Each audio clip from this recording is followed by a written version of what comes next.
Question 547. Mark conveys his property to Matthew and Elizabeth.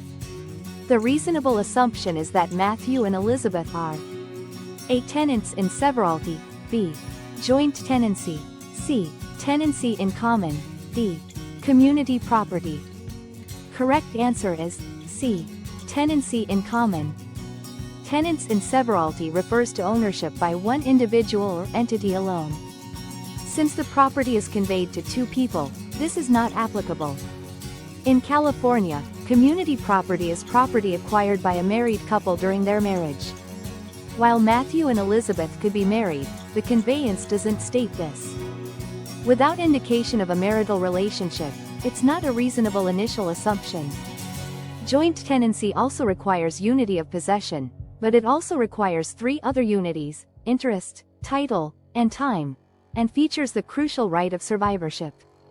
If one joint tenant dies, their interest automatically passes to the surviving joint tenants. In California, the deed must explicitly state the intention to create a joint tenancy, often with the phrase, as joint tenants with right of survivorship. The simple conveyance to Matthew and Elizabeth doesn't include this explicit language. Tenancy in common allows two or more individuals to hold title to real property. The key characteristics are 1. Unity of possession. Each tenant in common has the right to possess the entire property. 2. No right of survivorship.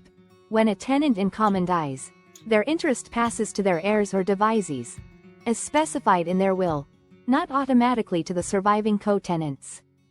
3. Unequal shares possible.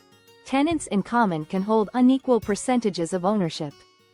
Therefore, because the conveyance to Matthew and Elizabeth lacks the specific language required to create a joint tenancy or the indication of a marital relationship for community property, the default assumption under California law is that they hold the property as tenants in common.